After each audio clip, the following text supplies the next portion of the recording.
Bom dia, membros do AA Inovação. Em momentos de pânico, mais do que nunca, é importante manter a cabeça fria e analisar o que está acontecendo e o que pode acontecer com muita calma. É o que a gente vai tentar fazer aqui. Bom, em primeiro lugar, por que os mercados financeiros estão tendo o pior desempenho em muito tempo? Bolsa no Brasil, por exemplo, ontem teve a maior queda em mais de 20 anos. O petróleo sofreu a maior queda em décadas. A gente tem ajustes brutais em bolsas no mundo inteiro e movimentos gigantes também no mercado de moedas. Fundamentalmente, o coronavírus está funcionando como gatilho para uma série de ajustes da economia mundial e dos mercados financeiros mundiais depois de um período de expansão muito longo. A economia americana e a economia mundial vivem o mais longo ciclo de expansão econômica desde a Segunda Guerra Mundial. E era natural que em algum momento houvesse um ajuste. E esse ajuste está sendo muito súbito por conta da paralisação econômica causada pelo coronavírus. Fundamentalmente, a gente pode discutir a gravidade da doença. Quando a gente vê a letalidade do coronavírus em população com saúde boa e idade inferior a 59 anos, ela é bastante baixa. Ela definitivamente não justifica o tipo de pânico que tomou conta em várias partes do mundo. Ela passa a ser importante quando a gente vê a população de mais idade e com problemas de saúde mais significativos. Aí sim, a letalidade sobe exponencialmente e fica muito significativa. O importante é que a resposta ao coronavírus é uma paralisação da atividade econômica no mundo de várias formas. A primeira delas vem da China. A China responde hoje por quase um terço da produção da indústria do mundo.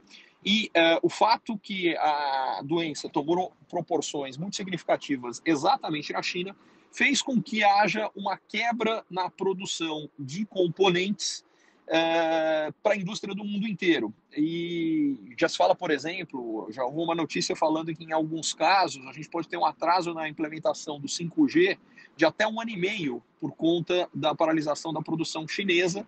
E o 5G, por sua vez, é a tecnologia que é base para permitir que várias outras sejam implementadas, como indústria 4.0, telemedicina, operações, cirurgias feitas à distância, internet das coisas, enfim. Então, você tem uma série de impactos econômicos negativos que vem daí e não se limita, obviamente, ao 5G. Esse é apenas um exemplo. Além disso, a gente tem o fato de que a disseminação muito forte da doença na Itália, que faz parte de uma região de fronteiras abertas na União Europeia, provavelmente significa que a gente deve ter muitos outros casos. É só ver que no Brasil, os casos iniciais, a grande maioria vieram de lá, e o resultado deste processo é que a gente deve ter é muito provável que a gente tenha medidas significativas para a contenção do vírus, mas com impacto econômico negativo também significativo na Europa. Madrid, por exemplo, ontem decretou o fechamento das escolas por 15 dias e a gente deve ver isso em vários lugares, provavelmente. Então, a economia da Europa, e para completar, a Europa tem dois outros focos de vulnerabilidade. O inverno atual, clima frio, e por consequência a gente tem, no caso da Europa, mais gente em situação de risco, também por conta de uma questão demográfica e população mais envelhecida. Bom, completa-se isso tudo com, à medida que a economia mundial desacelera, uma série de tensões que estavam escondidas pelo bom desempenho da economia. Na época da bonança, tem dinheiro para todo mundo. Quando a bonança deixa de acontecer, esse dinheiro já não está mais disponível e as tensões aparecem. Então, por exemplo, isso fez com que a queda da demanda de petróleo levou a OPEP, liderada pela Arábia Saudita, a chamar uma reunião e chamar a Rússia, que hoje é o segundo maior produtor mundial de petróleo, para reduzir também a produção de petróleo. A Rússia falou: não, o problema é de vocês, eu não vou reduzir a minha produção, não, reduzam vocês. Resposta da Arábia Saudita falou: tá bom, eu não estou precisando do dinheiro, você está, então deixa o preço cair.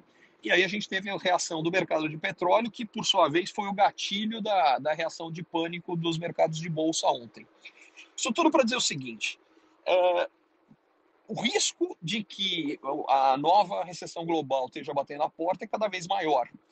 e os mercados estão reagindo a isso. Por sua vez, a reação dos mercados gera outras reações que aumentam e exponencializam o risco. Por exemplo, esse movimento da própria Rússia, que levou a uma queda muito. A resposta ao movimento russo da Arábia Saudita, que levou a uma queda muito forte no mercado de petróleo, pode ser o gatilho de outros problemas. Por exemplo, Irã e Venezuela, países que têm uma dependência brutal das receitas do petróleo, já vinham em situação, no mínimo, frágil.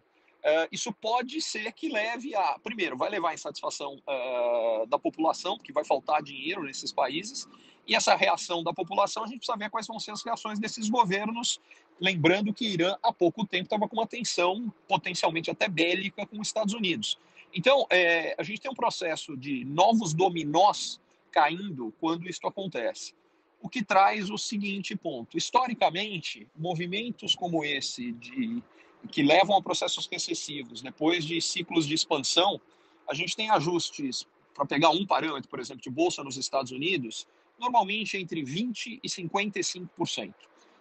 A queda já está nessa faixa próxima a 20%, a queda acumulada até agora. Mas está na menor faixa, o que significa que há um risco significativo de que a gente ainda não tenha visto a correção inteira, que ela pode ser maior e com mais repercussões.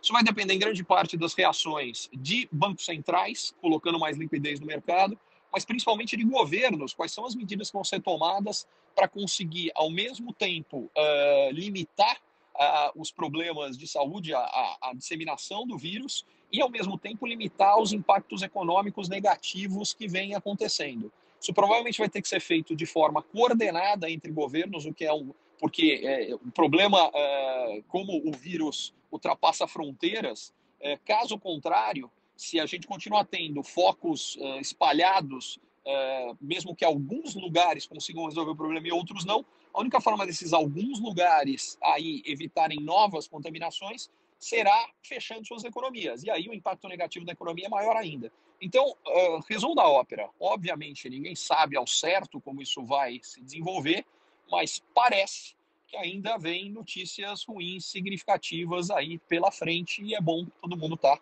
preparado.